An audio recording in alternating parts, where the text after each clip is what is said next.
ಜೊಯ್ಡಾ ತಾಲೂಕಿನ ನಂದಿಗದ್ದ ಗ್ರಾಮಸ್ಥರು ಪರಿಸರ ಸೂಕ್ಷ್ಮ ಪ್ರದೇಶ ಘೋಷಣೆಯ ಪ್ರಸ್ತಾವನೆಯನ್ನ ತೀವ್ರವಾಗಿ ವಿರೋಧಿಸಿದ್ರು. ಈ ಸಂಬಂಧ ತಾಲೂಕು ಆಡಳಿತ ಸೌಧದಲ್ಲಿ ಜೊಯ್ಡಾ ತಹಶೀಲ್ದಾರ್ ಅವರಿಗೆ ಮನವಿ ಸಲ್ಲಿಸಿದರು. ಜೊಯ್ಡಾ ತಾಲೂಕಿನ ನಂದಿಗದ್ದೆ ಗ್ರಾಮಸ್ಥರು ಪರಿಸರ ಸೂಕ್ಷ್ಮ ಪ್ರದೇಶ ಘೋಷಣೆಯ ಪ್ರಸ್ತಾವನೆಯನ್ನು ವಿರೋಧಿಸಿ ಮನವಿ ಸಲ್ಲಿಸಿ ಮಾತನಾಡಿದ ತಾಲೂಕು ಕೃಷಿ ಸಮಾಜದ ಅಧ್ಯಕ್ಷರಾದ ಅರುಣ ದೇಸಾಯಿ ಅವರು, ಪರಿಸರ ಸೂಕ್ಷ್ಮ ಪ್ರದೇಶ ಘೋಷಣೆಯು ಈ ಭಾಗದ ಜನರ ಮೂಲಭೂತ ಹಕ್ಕುಗಳನ್ನು ಕಸಿಯುವ ಯೋಜನೆಯಾಗಿದೆ. ಇದರಿಂದಾಗಿ ಇಲ್ಲಿನ ರೈತರು ಮತ್ತು ಸಾರ್ವಜನಿಕರು ತಮ್ಮ ಸ್ವಂತ ಜಮೀನಿನಲ್ಲಿ ಮುಕ್ತವಾಗಿ ಕೃಷಿ ಚಟುವಟಿಕೆಗಳನ್ನು ನಡೆಸಲು ಹಾಗೂ ಮೂಲ ಸೌಕರ್ಯಗಳನ್ನು ಪಡೆದುಕೊಳ್ಳಲು ತೀವ್ರ ತೊಂದರೆಯಾಗಲಿದೆ. ಯಾವುದೇ ಯೋಜನೆ ಮಾಡಬೇಕಾದರೆ ಈ ಭಾಗದ ಜನರನ್ನ ವಿಶ್ವಾಸಕ್ಕೆ ಪಡೆಯಬೇಕು. ಈ ನಿಯಮಗಳ ಕಟ್ಟುನಿಟ್ಟಿನ ಜಾರಿಯಿಂದ ಸಾಂಪ್ರದಾಯಿಕ ಕೃಷಿ ಮತ್ತು ತೋಟಗಾರಿಕೆಗೆ ಧಕ್ಕೆಯಾಗುವ ಭೀತಿ ಎದುರಾಗಿದೆ. ರಸ್ತೆ, ವಿದ್ಯುತ್ ಹಾಗೂ ಕುಡಿಯುವ ನೀರಿನಂತಹ ಮೂಲಭೂತ ಸೌಕರ್ಯಗಳ ವಿಸ್ತರಣೆಗೆ ಅರಣ್ಯ ಇಲಾಖೆಯ ನಿಯಮಗಳು ಅಡ್ಡಿಯಾಗಲಿವೆ. ಈ ಘೋಷಣೆಯಿಂದ ಭವಿಷ್ಯದಲ್ಲಿ ಗ್ರಾಮಸ್ಥರು ತಮ್ಮ ಹಕ್ಕುಗಳನ್ನು ಕಳೆದುಕೊಂಡು ಸ್ಥಳಾಂತರಗೊಳ್ಳಬೇಕಾದ ಪರಿಸ್ಥಿತಿ ನಿರ್ಮಾಣವಾಗಬಹುದು ಎಂದು ಸ್ಥಳೀಯರು ಕಳವಳ ವ್ಯಕ್ತಪಡಿಸಿದ್ದಾರೆ. ಯಾವುದೇ ಕಾರಣಕ್ಕೂ ಸ್ಥಳೀಯ ಜನರನ್ನು ಸಂಕಷ್ಟಕ್ಕೆ ತಳ್ಳುವ ಈ ಯೋಜನೆಯನ್ನ ಜಾರಿಗೊಳಿಸಬಾರದು ಮತ್ತು ತಕ್ಷಣವೇ ಈ ಪ್ರಸ್ತಾವನೆಯನ್ನು ಕೈಬಿಡಬೇಕು ಎಂದು ಗ್ರಾಮಸ್ಥರು ಜಂಟಿಯಾಗಿ ಒತ್ತಾಯಿಸಿದ್ದಾರೆ. 2026ರಂದು ಮಿನಿಸ್ಟ್ರಿ ಆಫ್ ಎನ್ವೈರನ್ಮೆಂಟ್, ಫಾರೆಸ್ಟ್ ಮತ್ತು ಕ್ಲೈಮೇಟ್ ಚೇಂಜ್ ಇಲಾಖೆಯಿಂದ ಪಶ್ಚಿಮ ಘಟ್ಟದ ಕೆಲ ಆಯ್ದ ಪ್ರದೇಶಗಳನ್ನು ES ಅಂದರೆ ಇಕೋ ಸೆನ್ಸಿಟಿವ್ ಏರಿಯಾ ಆಗಿ ನೋಟ್ ಮಾಡಬೇಕಾಗಿ ಕರಡು ಅಧಿಸೂಚನೆಯನ್ನು ಹೊರಡಿಸಿದ್ದಾರೆ. ಹಾಗೂ ಅದಕ್ಕೆ ಸಾರ್ವಜನಿಕರಿಂದ ಏನಾದರೂ ವಿರೋಧ ಇದ್ದಲ್ಲಿ 60 ದಿನಗಳ ಕಾಲಾವಕಾಶವನ್ನು ಕೂಡ ನೀಡಿದ್ದಾರೆ.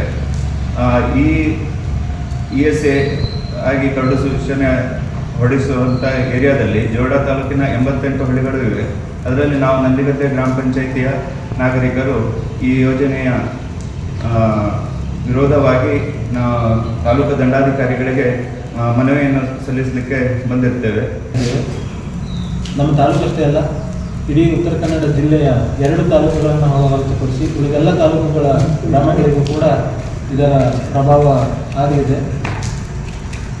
ಈ ಒಂದು ಯೋಜನೆಯಿಂದ ಸಾರ್ವಜನಿಕರ ಮೂಲ ಸೌಕರ್ಯಕ್ಕೆ ಮತ್ತು ಸಾರ್ವಜನಿಕರ ದಿನನಿತ್ಯದ ಬದುಕಿಗೆ ಬಹಳಷ್ಟು ಸಂಕಷ್ಟಗಳು ಎದುರಾಗುವಂಥ ಸಾಧ್ಯತೆ ಇದೆ.